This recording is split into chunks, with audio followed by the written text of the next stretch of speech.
오늘 주시는 말씀을 같이 볼까요? 시편 13편이 되겠습니다. 시편 13편의 말씀, 다윗의 시편 1절부터 6절 전체를 읽어 드리겠습니다. 여호와여, 어느 때까지니이까 나를 영원히 잊으시나이까? 주의 얼굴을 나에게서 어느 때까지 숨기시겠나이까? 나의 영혼이 번민하고 종일토록 마음에 근심하기를 어느 때까지 하오며 내 원수가 나를 치며 자랑하기를 어느 때까지 하리이까? 여호와 내 하나님이여, 나를 생각하사 응답하시고 나의 눈을 밝히소서. 두렵건대 내가 사망의 잠을 잘까 하오며 두렵건대 나의 원수가 이르기를 내가 그를 이겼다 할까 하오며 내가 흔들릴 때에 나의 대적들이 기뻐할까 하나이다. 나는 오직 주의 사랑을 의지하여 싸우니 나의 마음은 주의 구원을 기뻐하리이다. 내가 여호와를 찬송하리니 이는 주께서 내게 은덕을 베푸심이로다. 아멘. 하나님께 솔직히라는 제목으로 오늘 말씀을 전해주실 김민수 목사님은 현재 우리 교회에서 7교구 담당 목회자이시고 예배 공동체를 또한 섬기고 있으십니다. 보니까 파마도 새로 했네요. 여러분, 오늘 영상에 모든 분들을 만나기 위해서 파마까지 하신 우리 목사님, 여러분 잘 활용해 주시고 예쁘게 봐주십시오.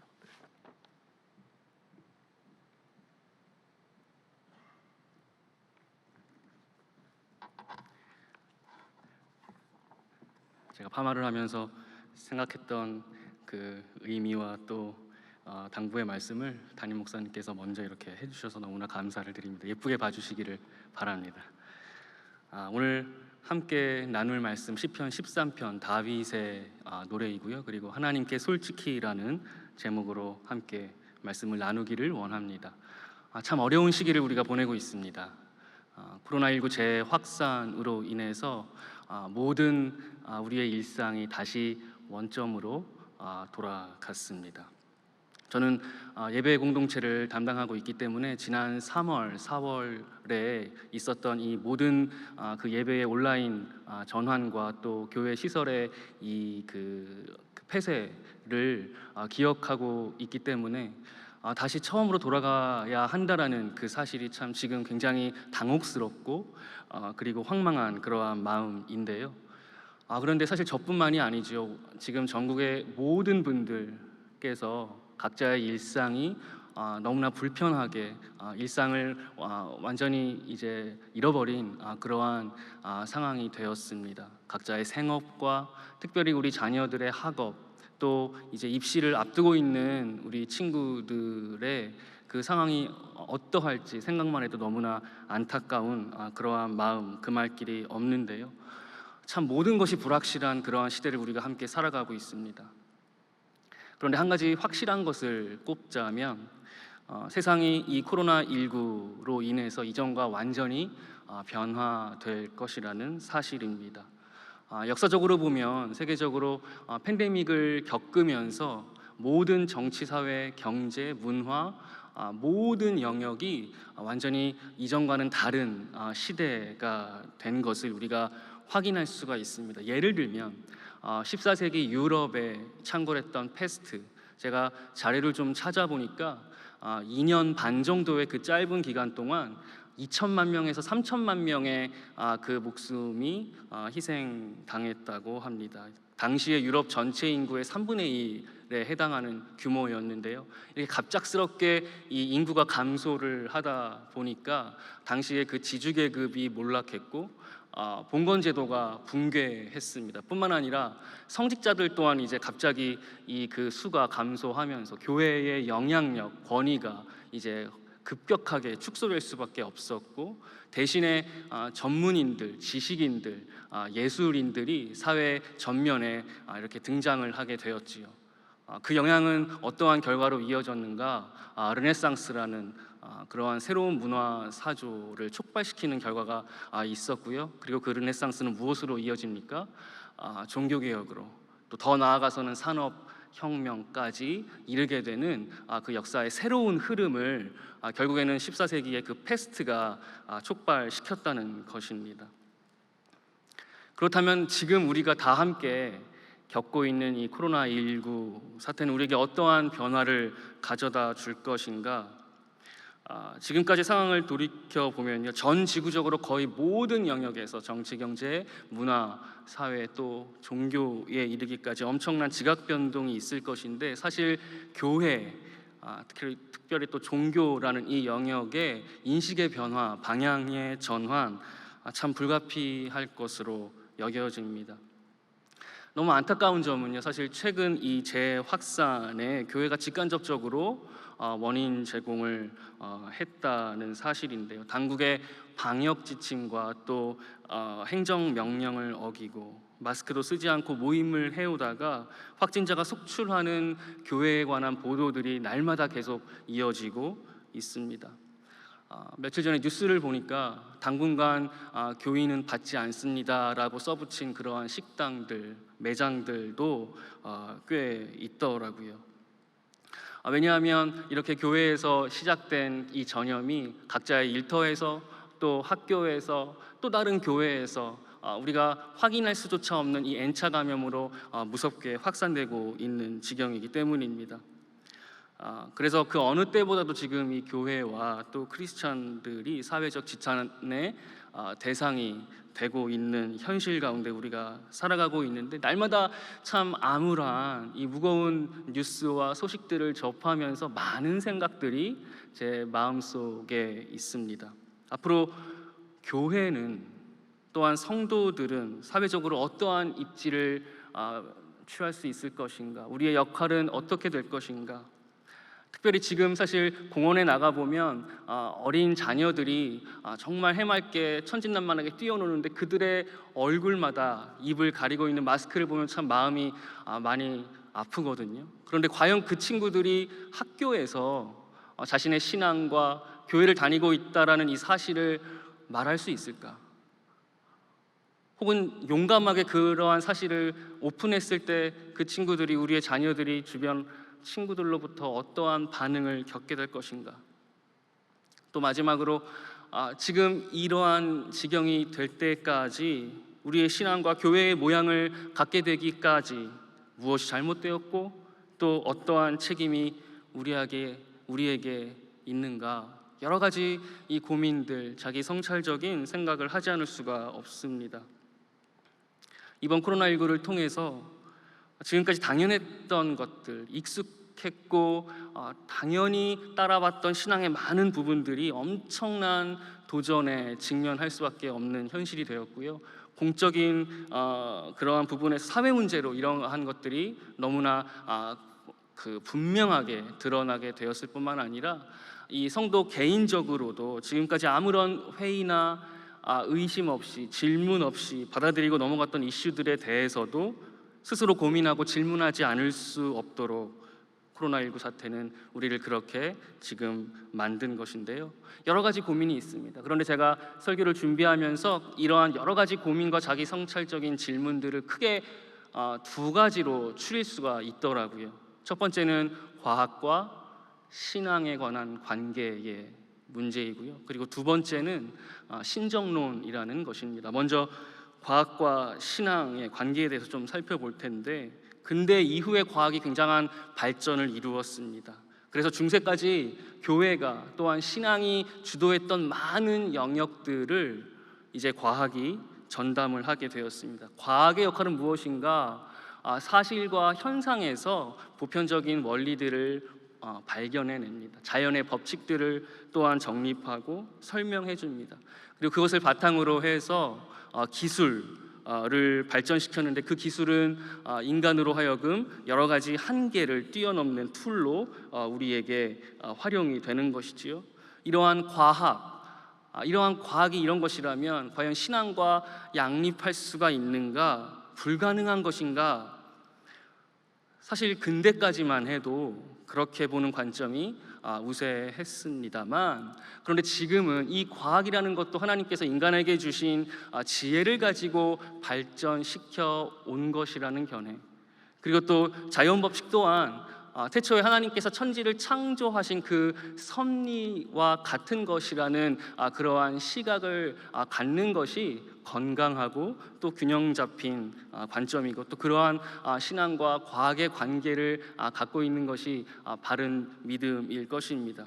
실제로 이미 우리는 과학과 신앙을 각기 다른 영역에서 이해하고 적용시키고 의미 있게 사용하고 있는 것이죠. 과학은 주로 사실과 현상에 관한 영역에서, 그리고 신앙은 주로 우리의 어떠한 이상, 그리고 또 어떠한 의미에 관련하게 마련인데, 근데 문제는 어디서 발생하는가? 이 상호 두 그 분야가 충돌할 때, 상호 영역의 칭의를 서로 침범할 때, 혼동할 때 발생하게 됩니다. 예를 들면 코로나19 방역에 관한 것은 기본적으로 과학의 영역, 과학이라는 그 층위에서 판단하고 결정해야 할 이슈이지요. 그래서 온 국민이 지금 질병관리본부라는 전문가 집단이 제시하는 그 방역의 수칙들, 그 방향에 따르는 것입니다.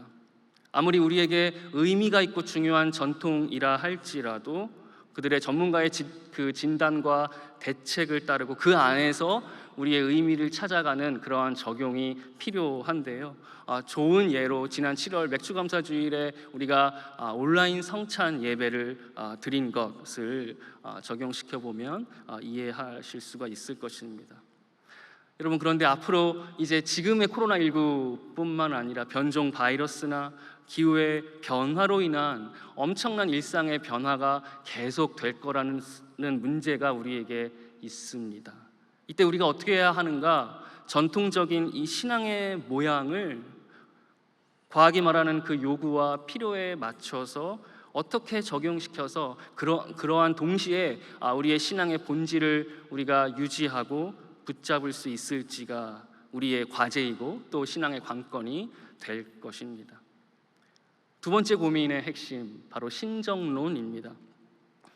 하나님께서 전지전능하시고 동시에 지고지선하시다면 우리의 현실 가운데 주어지는 차마 다 이해할 수 없고 설명할 수 있는 악의 문제, 고통의 문제를 어떻게 설명할 것인가에 대한 고민이 우리에게 없을 수가 없는 것이죠.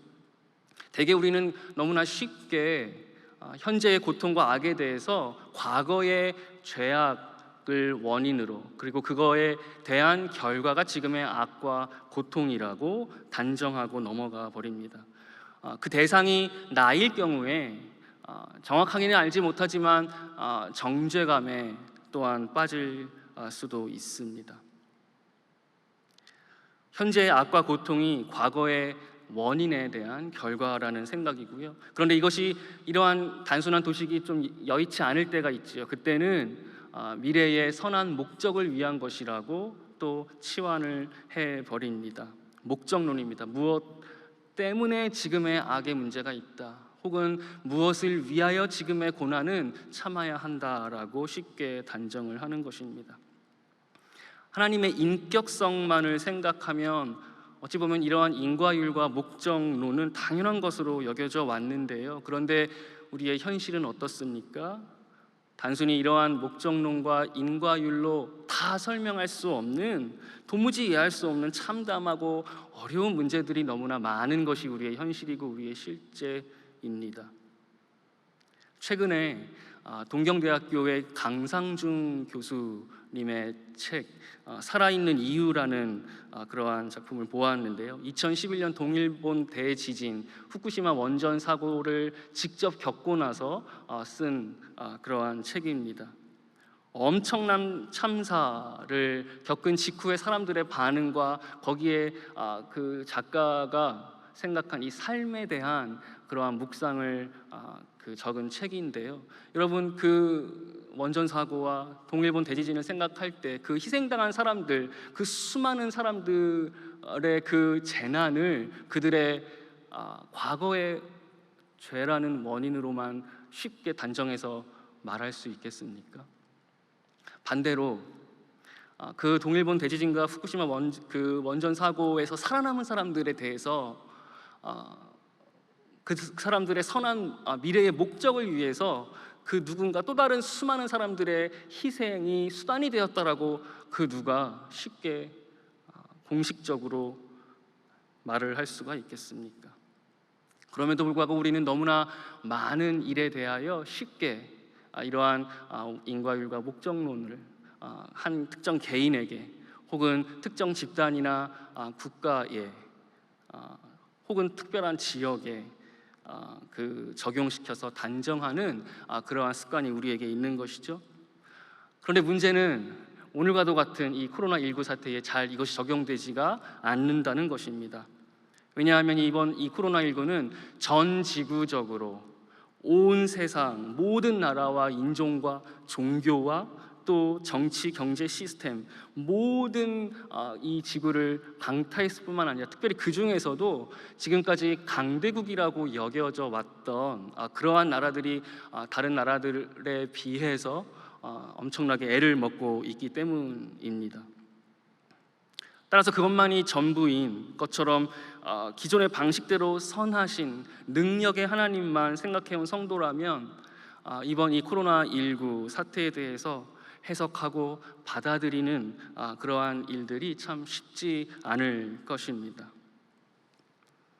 그렇다면 왜 우리는 이렇게 과학과 신앙의 그 균형 있고 조화로운 연결과 관점을 갖지 못하였는가? 인과율과 목적론의 틀을 벗어나서는 이 팬데믹을 정말 건강하게 균형감을 갖고 해석하기 어려운가? 두 가지 관점에서 우리가 살펴볼 텐데요. 첫 번째는 개인적인 영역입니다. 개인적으로 각자의 신앙을 한번 돌아보기를 원합니다. 여러분, 우리의 신앙은 너무나 자기중심적이더라고요. 자기중심이 되어서 또한 자기 동일성을 주장합니다. 동일률이란 말은 나와 같은가 다른가를 기준해서 판단한다는 것입니다. 그래서 같은 것들은 무한히 계속해서 받아들이고 인정하는 반면에 나와 다른 것들은 배척하고 모순으로 여기고 배제합니다.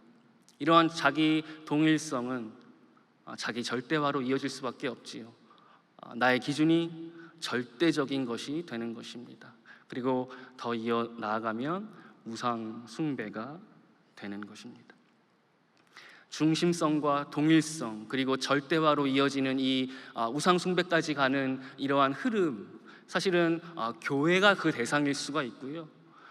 하나님과 관계된 모든 것이 그러한 범위에서 포착이 될 수가 있습니다. 뿐만 아니라 교회 밖에 나의 지역, 배경, 소속, 또 진영, 인종, 계층, 다양한 모든 것들이 자기 중심성의 중심이 되고 또 동일률과 절대화로 이어지는 우상화까지 갈 수가 있는데요. 이것이 우리의 신앙의 그 보편적인 모습이라면 성경에서도 사실 여러 군데에서 발견할 수가 있습니다. 창세기부터 볼까요? 여러분, 하나님 앞에선 인간은 처음부터 자기중심적인 판단과 생각으로 죄악을 범하지 않았습니까? 또 하나님께서 주신 그 율법, 그 거룩한 전통들, 언약궤, 법궤마저도 우상의 대상이 되었습니다. 이스라엘 지파, 또 그 지파 간의 갈등과 반목뿐만 아니라 그 선민의식을 바탕으로 하는 이방 나라들에 대한 그 배격하는 그러한 습성들, 또 자기 폐쇄적인 그러한 모양들, 자기 중심성과 동일성의 추구가 우리의 신앙, 하나님과의 관계를, 세상과의 관계를 왜곡하고 억압하고 결국에는 우상화까지 이어지는 것, 성경을 통해서 반복적으로 우리에게 가르쳐주고 있는 그러한 모습입니다. 왜 이것이 문제인가? 왜 내가 중심이 되고 왜 나를 절대화하는 것이 문제인가? 그 이유는 우리의 판단과 인식이 절대적이지 않다라는 이유인 것이죠. 내가 보는 것, 내가 듣는 것, 그것을 바탕으로 해서 내가 말하고 생각하는 것, 결국에는 나의 망막과 고막을 때리는 어떠한 파동에 연관된 것일 뿐인데 그것 자체일 수는 없습니다. 그리고 그것을 근거한 나의 생각과 판단이 전부를 다 포함할 수가 없는 것이죠. 이러한 문제를 보통 인간은 어떻게 극복하려고 노력을 하는가? 자구적인 노력을 어떻게 해요? 대상에 대해서 이름을 붙입니다. 객관화 시켰다라고 이야기를 하는 것인데요. 이름을 붙이고 객관화된 어떠한 그 개념을 내가 파악하면 대상에 대해서 내가 모든 것을 전체를 다 알았다고 그렇게 여기고 넘어가게 되는 것이죠. 그런데 실제는 어떠합니까? 현실의 복잡다단한 이 모든 것들을 다 파악하고 포함하고 이해하는 것은 인간이라는 존재에게 불가능한 착각인 것이죠. 그래서 이런 말이 있더라고요. 네이밍은 테이밍이다. 네이밍, 이름 붙이는 것은 테이밍 무슨 의미입니까? 길들이다라는 의미인데 이름을 붙임으로써 그 대상을 내가 원하고 생각하는 것인 것처럼 길들이고 만들어간다라는 의미입니다.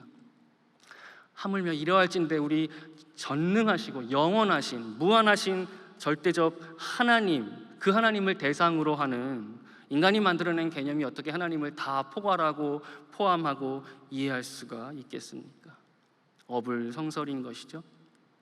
개념을 한자로 좀 살펴보니까 이 개는 찍어 누른다는 뜻의 평밀해지를 의미합니다. 평밀해가 뭐냐 하면요, 그 곡식을 담는 그 대를 담은 다음에 위가 이렇게 남산처럼 올라오면 그것을 평평하게 하기 위해서 옆으로 쓱 가르는 막대기를 평밀해라고 합니다.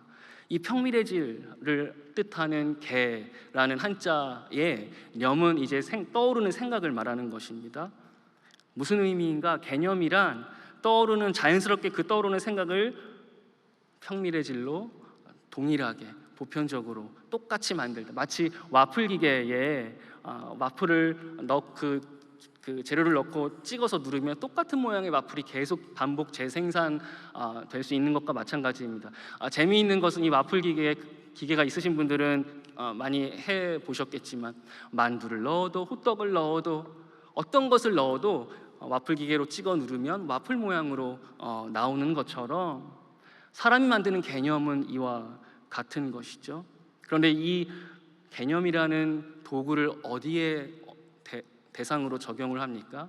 하나님에 대하여, 우리가 하나님과 맺는 관계에 대하여, 그리고 우리가 바라보는 세상에 대하여 개념화시켜서 객관화해서 내가 모든 것을 다 헤아리고 이해했다라고 확신하는 그러한 착각을, 획일화를 우리가 자행하는 것이죠. 여기에 왜곡과 억압과 배제와 우상화가 일어나게 되는 것입니다. 그러한 이유에서라고 저는 생각을 합니다. 성경을 보면요, 하나님께서 당신의 이름을 직접 분명하게 가르쳐 주시지 않았습니다. 창세기 32장 29절에 보면 야곱이 야곱 나루터에서 천사와 씨름할 때 당신의 이름을 알려주소서 했을 때 어떻게 대답을 하세요? 어찌 내 이름을 묻느냐 하면서 그저 축복하실 뿐입니다.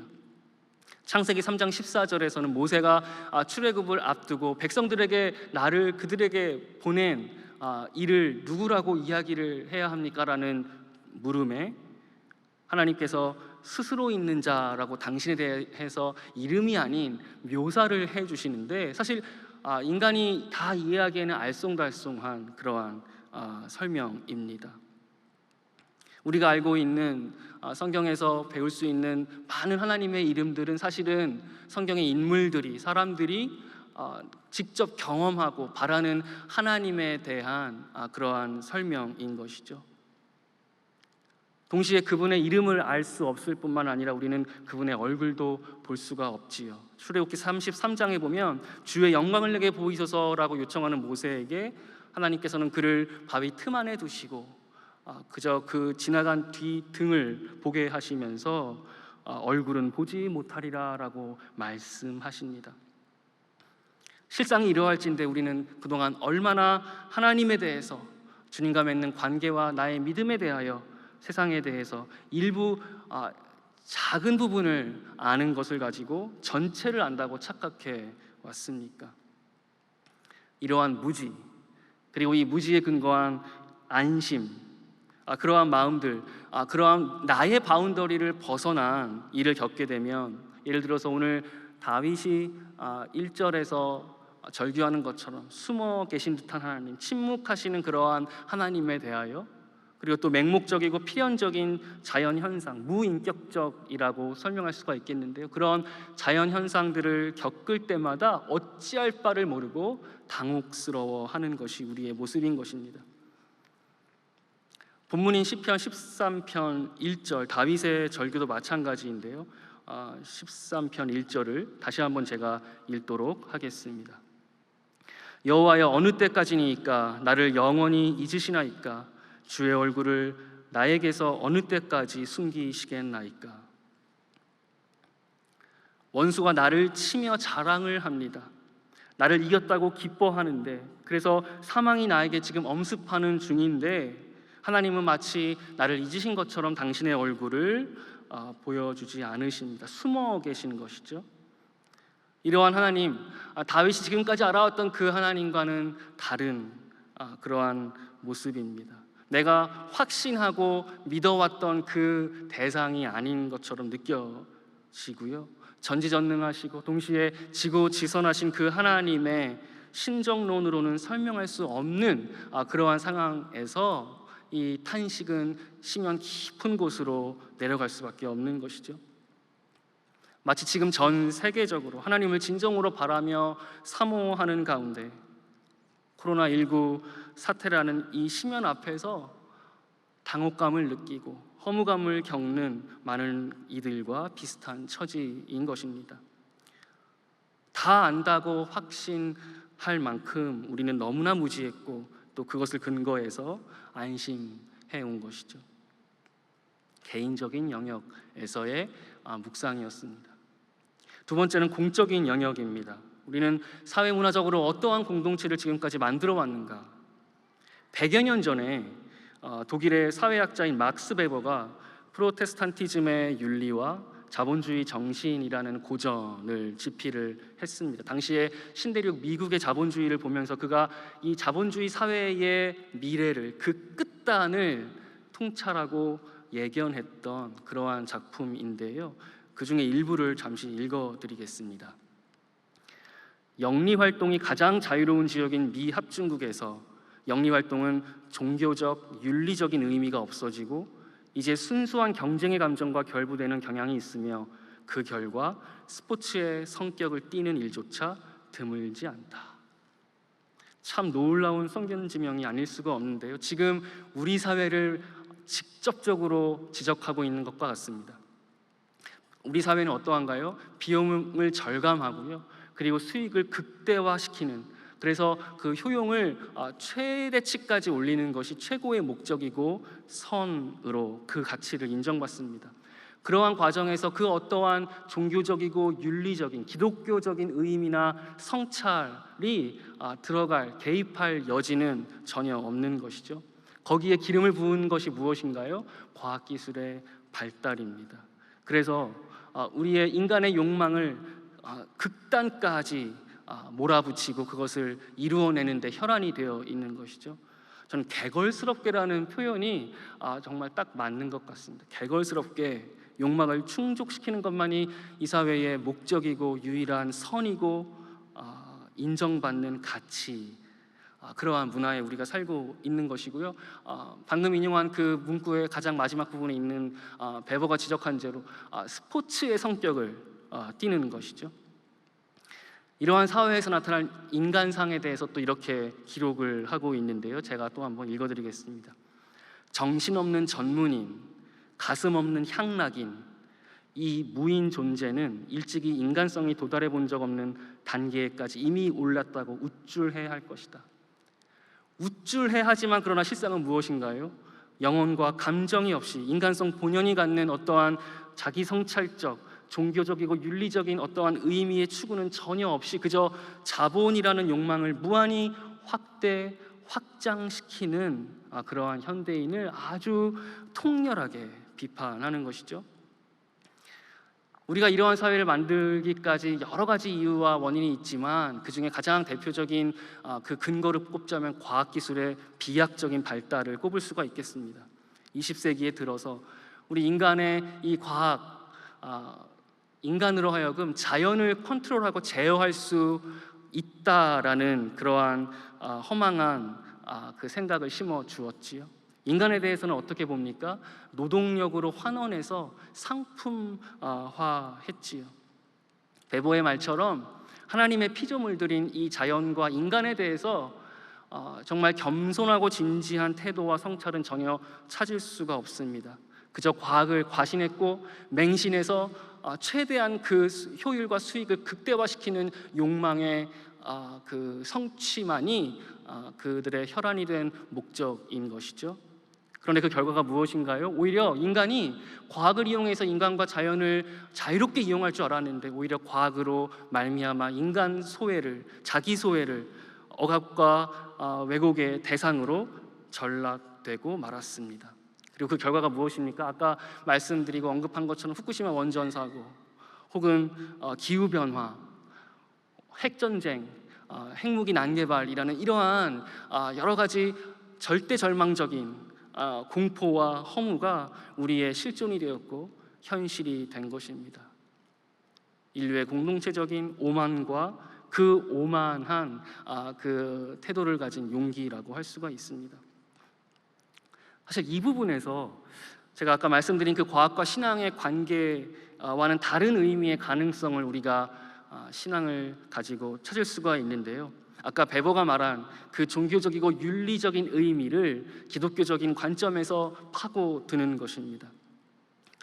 너무나 안타깝게도 그런데 현실은 어떤가요? 지금까지 우리의 교회는 사회문화적인 그러한 오만한 용감성을 그저 답습하는 데 급급했습니다. 더 많이 모으고 더 큰 것이 성공이고 잘하는 것으로 여겼지요. 그러한 방식이 가질 수밖에 없는 절망과 허무에 대해서 진지하게 고민하고 성찰하기에는 너무나 오만하고 교만했던 것입니다. 여기서 우리가 바라보아야 할 것이 있습니다. 바로 주님의 사역인데요. 주님은 어떠셨습니까? 오늘 본문이었던 시편 13편에서 얼굴을 숨기시며 또한 잊으신 듯 없이 계신 듯 했던 그 주님, 그 주님에 대해서 다윗이 찬양하고 기뻐하고 의지했는데, 그가 그렇게 기뻐하고 찬양했던 주님의 구원과 또한 은덕과 사랑은 어떻게 우리에게 주어졌습니까? 자기를 비우시고 종의 형체를 갖기까지 당신을 낮추시고 또한 십자가에서 죽기까지 복종하심으로 우리에게 주어졌지요. 지금까지 개인적인 영역과 또한 공적인 영역에서 우리 자신의 모습을 성찰한 그 내용과는 전혀 다른 방식과 모양으로 우리에게 구원으로 또한 사랑과 은혜로 다가오신 것입니다. 자기 중심적인, 자기 동질적인 또한 자기 절대화를 강요하지 않으셨고요. 그러한 것들은 사실은 율법의 방식입니다. 주님은 철저하게 복음의 방식으로 우리에게 다가오셔서 무한 확장적인 성공주의도 내비치지 않으셨지요. 마귀 시험을 당하셨을 때, 제자들과 무리들의 요구, 그들의 희구하는 것들을 접하셨을 때 예수님이 보이신 반응을 보면 우리가 확실히 알 수 있습니다. 주님이 우리에게 명하신 하나님의 나라는 그러한 높은 영광의 자리에 임하는 나라가 아니라 낮고 지극히 천한 자리에 임하는 그러한 나라인 것이죠. 그런데 우리는 그러한 놀라운 은혜를 어떻게 받았습니까? 나를 위해서 대신 지신 그 십자가 대속의 은혜는 눈물 뿌려 감격하면서 감사로 받는데, 그런데 그것에서 그치는 것이죠. 내가 지워야 할, 내가 비워야 할 자기, 또 내가 져야 할 십자가는 철저히 외면했습니다. 하나님에 대해서 다 안다고 했지만 그러나 무지했고요. 그리고 세상과 우리에 관해서 너무나 오만했습니다. 그러한 이유로 프리드리 니체라는 철학자는 안티크라이스트에서 이렇게 선언을 합니다. 제가 또 읽어드리겠습니다. 근본적으로는 오직 한 사람의 그리스도교인이 존재했었고 그는 십자가에서 죽었다. 예수님을 말하는 것입니다. 오로지 그리스도교적 실천만이, 즉 십자가에서 죽었던 그가 살았던 것처럼 사는 것만이 그리스도교적이다. 말씀을 마무리합니다. 코로나19 사태는 지금까지 익숙했던 우리의 삶과 신앙에 엄청난 도전과 또한 새로운 변화를 요구할 것입니다. 여러분, 그런데요, 성경을 보면 기존의 어떠한 패턴과 또 패러다임을 뒤흔들고 전복시키는 그 도전과 변화 앞에서 몸부림치고 절규했던 선지자들의 이야기들이더라고요. 아브라함이 그랬고 또 요나가 그랬습니다. 유한한 세계 안으로 침투하여 들어오신 하나님은 아브라함으로 하여금 그 세계를 현실을 초월하도록 하셨고요. 또 요나는 그 유대의 선민의식을 철저하게 깨트리게 하셨습니다. 바울은 어떻습니까? 그 놀라운 전통인 할례를 뛰어넘게 하셨지요. 우리는 이러한 경험을 통해서 우리 안에 고정되고 박제되어 있는 하나님에 대한 믿음과 어떠한 신앙, 그 이해를 그 깊이와 너비에 더 성숙하게 하는 계기로 삼을 수가 있는 것입니다. 어쩌면 저와 여러분에게도 이전까지 알고 있었던, 이해하고 확신했던 그 하나님에 대하여, 또 하나님과의 관계에 대해서 전혀 좀 맞지 않는, 매치할 수 없는 그러한 환난과 어려움을 겪을 때가 있습니다. 당황스러운 시간입니다. 바로 지금과 같은 시간일 텐데요. 오늘 본문으로 함께 읽은 시편 13편 다윗의 그 절규가 나의 고백이 되고 하나님께 올려드리는 고백이 될 때에, 오히려 그때가 주님에 대해서, 나와 세상에 대해서 믿음과 통짜를 더 깊게 하고 건강하게 또 새롭게 하는 기회가 될 줄로 믿습니다. 프란시스 셰퍼가 이런 말을 남겼더라고요. 솔직한 질문에는 솔직한 답변이 주어진다. 바라기는 의심과 회의의 마음이 들 때마다 그것을 솔직한 물음으로 하나님 앞에 가져나가서 몸부림칠 때에 주님께서 솔직한 응답으로, 위로로 우리와 함께 하시고, 그것을 통해서 우리의 신앙과 하나님에 대한 우리의 믿음과 세상과 또한 나에 대한 시선이 더욱더 깊어지고 건강하게 회복되고 새롭게 되는 은혜가 있기를 주의 이름으로 축원합니다. 기도하겠습니다. 살아계신 하나님, 때로는 우리가 하나님을 볼 수 없고 숨어 계신 것과 같이 느껴질 때가 많이 있지만, 그러나 그러한 상황 가운데에서도 솔직한 물음을 가지고 주님 앞에 나아가서 몸부림치는 저희들이 되기를 원합니다. 바로 그때에 지금까지 고정되어 있었고 다 안다고 착각했던 그 무지와 세상에 대하여, 나에 대하여 또한 오만하게 품었던 여러 가지 태도들을 회개하고 내려놓을 때 주님이 주시는 정직하고 솔직한 답변으로 우리의 믿음이 새로워지고 하나님과 또한 세상과의 관계가 건강하게 회복되게 하여 주시옵소서. 특별히 하나님, 코로나19로 전 세계가 어렵고 힘든 시간을 보내고 있습니다. 긍휼하게 여겨주시고 불쌍히 여기셔서 속히 이 모든 어려움들이 지나가고 종식될 때에 주님의 회복과 치유와 또한 놀라운 축복의 은혜를 온 지구가 함께 찬양하며 감사하는 그러한 저희들 될 수 있도록 역사하여 주옵소서. 예수님의 이름으로 기도하옵나이다. 아멘.